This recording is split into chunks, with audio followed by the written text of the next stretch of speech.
നമസ്കാരം. പശ്ചിമേഷ്യൻ സംഘർഷം പുതിയ ഘട്ടത്തിലേക്ക്. ഇറാനിയൻ തുറമുഖങ്ങളിലേക്കുള്ള പ്രവേശനവും അവിടെ നിന്നുള്ള കപ്പൽ ഗതാഗതവും പൂർണ്ണമായും തടഞ്ഞുകൊണ്ട് അമേരിക്ക നാവിക ഉപരോധം ആരംഭിക്കുമ്പോൾ ചർച്ചയാകുന്നത് ഇറാന്റെ എണ്ണ വരുമാനം ഇല്ലാതാക്കി രാജ്യത്തെ സാമ്പത്തികമായി തളർത്തുകയെന്ന അമേരിക്കൻ ലക്ഷ്യം.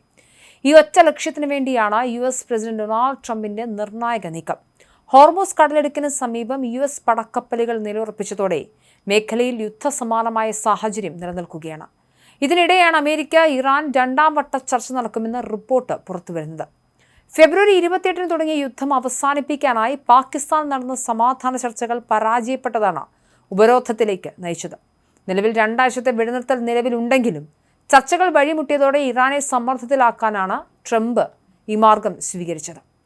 ഇറാന്റെ ആണവ മോഹങ്ങൾക്ക് അറുതി വരുത്തുക, ഹോർമൂസ് കടലിടുക്കിലൂടെ പോകുന്ന കപ്പലുകളിൽ നിന്നും ഇറാൻ ഈടാക്കുന്ന വൻ തുക തടയുക എന്നിവയാണ് പ്രധാന ലക്ഷ്യങ്ങൾ.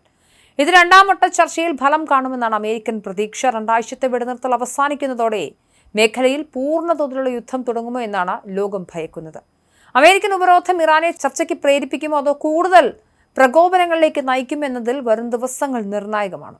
Dubai, Bahrain, Kuwait, Saudi Arabia തുടങ്ങിയ രാജ്യങ്ങളുടെ സുരക്ഷയും ഈ സംഘർഷത്തിൽ പ്രതിസന്ധിയിലാണ്. ഇതിനിടയിലാണ് രണ്ടാം ഘട്ട ചർച്ചയ്ക്ക് സാധ്യതകൾ തെളിയുന്നത്. ഒടുവിൽ സമാധാനപരമായ ഉടമ്പടിയിലെത്താൻ സാധിക്കുമെന്ന് ട്രംപ് പ്രത്യാശ പ്രകടിപ്പിക്കുന്നുണ്ടെങ്കിലും നിലവിലെ സാഹചര്യങ്ങൾ അതിന് അനുകൂലമല്ല. ഹോർമൂസ് കടലിടുക്ക് ലോകത്തിന് വിട്ടു നൽകാൻ ഇറാൻ തയ്യാറാകുമോ അതോ അമേരിക്കയുടെ ഉപരോധത്തിന് മുന്നിൽ മുട്ടുമടക്കുമോ എന്ന് വരും ആഴ്ചകളിൽ അറിയാം.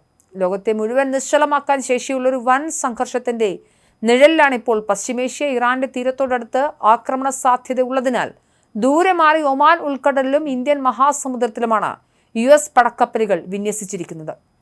US സെൻട്രൽ കമാൻഡിന്റെ കീഴിൽ 12-ലധികം പടക്കപ്പലുകളും 100-ലധികം യുദ്ധവിമാനങ്ങളും നിരീക്ഷണ സംവിധാനങ്ങളും സജ്ജമാണ്. ആണവോർജ്ജം ഉപയോഗിച്ച് പ്രവർത്തിക്കുന്ന USS എബ്രഹാം ലിങ്കൺ എന്ന ഭീമൻ വിമാനവാഹിനി കപ്പൽ ഇറാൻ തീരത്തു നിന്നും 200 കിലോമീറ്റർ അകലെ നിലയുറപ്പിച്ചിട്ടുണ്ട്. ഇറാനിയൻ തുറമുഖങ്ങളിൽ നിന്നും പുറപ്പെടുന്ന കപ്പലുകളെ ഉപഗ്രഹ സംവിധാനങ്ങൾ വഴിയും വാണിജ്യ ഇന്റലിജൻസ് വഴിയും US നിരീക്ഷിക്കുന്നുണ്ട്. ഈ കപ്പലുകൾ ഇന്ത്യൻ മഹാസമുദ്രത്തിലെ തുറന്ന ഭാഗങ്ങളിൽ എത്തുമ്പോൾ തടയാനോ തിരിച്ചയക്കാനോ ആണ് സൈന്യത്തിന്റെ തീരുമാനം. ഇതിനോടകം 6 ചരക്ക് കപ്പലുകളോട് ഇറാനിയൻ തുറമുഖങ്ങളിലേക്ക് മടങ്ങാൻ ആവശ്യപ്പെട്ടതായി സെൻകോം അറിയിച്ചിട്ടുണ്ട്. ചില കപ്പലുകൾ ലൊക്കേഷൻ മാറ്റി കാണിക്കാൻ സ്പൂഫിംഗ് നടത്തുന്നുണ്ടെന്നും വിവരമുണ്ട്. അന്താരാഷ്ട്ര കപ്പൽ പാതകൾ തടയാൻ ഒരു രാജ്യത്തിനും അവകാശമില്ലെന്ന് അന്താരാഷ്ട്ര മാരിടൈം ഓർഗനൈസേഷൻ വ്യക്തമാക്കുന്നുണ്ട്. എന്നാൽ അമേരിക്കയും ഇറാനും നിലവിൽ യുദ്ധത്തിൽ ഏർപ്പെട്ടിരിക്കുന്ന കക്ഷികളായതിനാൽ അന്താരാഷ്ട്ര നിയമപ്രകാരം ഉപരോധം ഏർപ്പെടുത്താൻ അമേരിക്കയ്ക്ക് അവകാശമുണ്ടെന്നും നിയമവിദഗ്ധർ ചൂണ്ടിക്കാട്ടുന്നുണ്ട്. സിവിലിയൻ കപ്പലുകളെയും മറ്റ് രാജ്യങ്ങളിലേക്കുള്ള കപ്പലുകളെയും തടയുന്നില്ലെന്നാണ് US നിലപാട്.